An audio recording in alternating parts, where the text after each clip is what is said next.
Hello friends, welcome to our U&V cooking. இன்றைக்கி நம்ம சேனலில் ஹெல்த்தி அண்ட் டேஸ்டி ரெசிபியான காஃப் கேண்டி தாங்க செய்ய போகிறோம். இதை நம்ம கடையில் வாங்கி சாப்பிடும்போது தனித்தனி ஃப்ளேவரில் வச்சுருப்பாங்க. ஆனால் நம்ம இப்போ செய்யும்போது 2-3 ஃப்ளேவரையும் சேர்த்து செய்யும்போது டேஸ்ட்டு பார்த்திங்கன்னா ரொம்பவே நல்லாயிருக்கும். நம்மளோட விருப்பத்துக்கு ஏற்றாப்புல அதோட ஐட்டத்தை கூட குறைச்சி சேர்த்துக்கலாங்க. நல்லா ஹெல்த்தியான காஃப் கேண்டி நம்ம வீட்டிலையே எவ்வளோ ஈஸியாக ரெடி பண்ணலான்னு பார்க்கலாம் வாங்க ஃப்ரெண்ட்ஸ். அதற்கு தேவையான பொருட்கள்: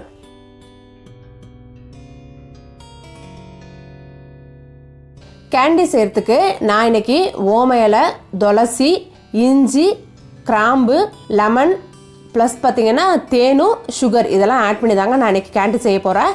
அதுக்கு தேவையான இன்க்ரீடியன்ஸ்லாம் ஃபஸ்ட்டே எடுத்து வச்சிடுறோம். இதோட அளவு பார்த்திங்கன்னா நம்மளோட காரத்துக்கு தகுந்தாப்புல டேஸ்ட் தகுந்தாப்புல கூட குறைச்சி சேர்த்துக்கலாங்க. ஃபஸ்ட்டு பார்த்திங்கன்னா நான் இன்றைக்கி இஞ்சி நான் ஏற்கனவே பேஸ்ட் பண்ணி எடுத்துருக்கனால அதோட சாரம் மட்டும் எடுத்துக்கலாம். இதோட 1 டீஸ்பூன் அளவுக்கு லெமன் சேர்த்து நம்ம இதை தனியாக கலந்து வச்சுக்கலாம். நெக்ஸ்ட்டு ஓம இலை, துளசி, கிராம்பு இது 3த்தையுமே நல்லா அரைச்சி பேஸ்ட்டாக எடுத்துக்கலாங்க. அதோட சாரியும் எடுத்துக்கலாம்.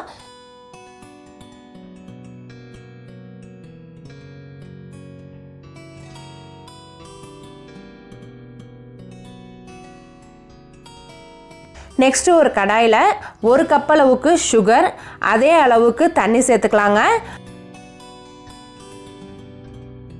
1 டேபிள் ஸ்பூன் அளவுக்கு தேன் சேர்த்துட்டு நம்ம புழிஞ்சு வச்சுருக்க சாரி இதோட சேர்த்து நல்லா கலந்து விட்டுக்கலாங்க.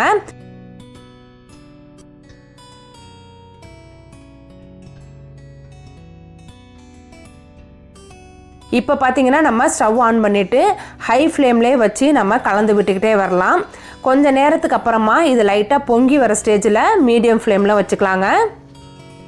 இப்போ பாருங்கள், இந்த அளவுக்கு நல்லா பொங்கி வரப்போ மீடியம் ஃப்ளேமில் வச்சு நம்ம கலந்து விட்டுக்கிட்டே வரலாம். இப்போ பார்த்தீங்கன்னா ஃப்ரெண்ட்ஸ், நம்ம சேர்த்துருந்த தண்ணி பாதி அளவுக்கு நல்லா வற்றிருக்குங்க. இன்னும் நல்லா ஒரு கம்பி பதம் வர அளவுக்கு இதை நம்ம காய்ச்சி எடுத்துக்கலாம். அப்போ தான் கேண்டீஸ் கரெக்டாக வருங்க. நம்ம பாகுபதம் மெயினாக இந்த கேண்டீஸ்க்கு ரொம்ப முக்கியம். அது கூட குறைச்சி இருந்ததுன்னா கேண்டீஸ் நல்லா ஷேப்பாக வராதுங்க. இதை நம்ம பாகு கரெக்டாக நம்ம ரெடி ஆகிட்டான்னு செக் பண்ணுறதுக்கு ஒரு பிளேட்டில் கொஞ்சம் தண்ணி வச்சுக்கலாங்க. பாகு நல்லா சுருண்டு ரெடி ஆனதுக்கப்புறமா இதை கொஞ்சமாக எடுத்து இந்த தண்ணியில் சேர்த்து நம்ம செக் பண்ணோம்னா அப்போ நல்லா சுருண்டு நல்லா திக்காக நம்ம கைக்கு நல்லா அழுத்தும் போது நல்லா திக்னஸாக வரும். அந்த அளவுக்கு வந்ததுனா தான் கேண்டீஸுக்கு தேவையான அளவுக்கு பாகு ரெடி ஆகிடுச்சுன்னு அர்த்தங்க. இதுக்கப்புறமா ஸ்டவ் ஆஃப் பண்ணிவிட்டு இதை நம்ம பட்டர் ஷீட்டில் சேர்த்துக்கலாம். ஒரு ஸ்பூன் வச்சு நம்ம சின்ன சின்ன பால்ஸாக சேர்த்துக்கலாங்க. நல்லா ஹீட்டாக இருக்கும்போதே ஃபாஸ்ட்டாக செஞ்சிடணும். இல்லை அப்படின்னா கொஞ்சம் நேரம் கழித்து பார்த்திங்கன்னா கொஞ்சம் கெட்டியாகிடுங்க. அதனால் ஃபாஸ்ட்டாக பால்ஸ் வச்சிடலாம். இது நல்லா ஆட்டுங்க. ஒரு 15லேருந்து ஒரு 20 மினிட்ஸ் ஆகும். நல்லா ஆறினதுக்கு அப்புறமா இதுக்கு மேலே பார்த்திங்கன்னா பவுடர் சுகர் ஆட் பண்ணிக்கலாம். அப்போ தான் ஒன்றோட ஒன்று நல்லா ஒட்டாமல் இருக்குங்க. இப்போ பாருங்கள், நல்லா ஆறிடுச்சுங்க. இதுக்கப்புறமா பவுடர் சுகர் ஆட் பண்ணிவிட்டு இது பாருங்கள் தனித்தனியாக எடுத்து காட்டுறேன்.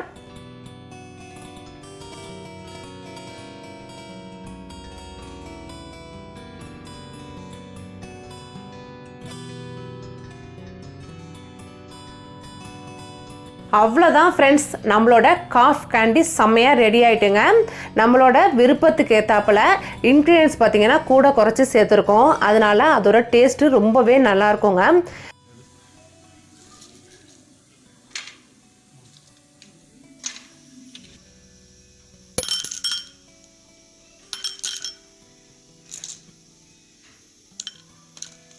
குட்டீஸ்க்கெல்லாம் ஒன்ஸ் நீங்கள் கொடுத்துட்டிங்கனாலே கண்டிப்பாக அதை வாங்கி விருப்பப்பட்டு சாப்பிடுவாங்க. அந்த அளவுக்கு நல்லாயிருக்கும்.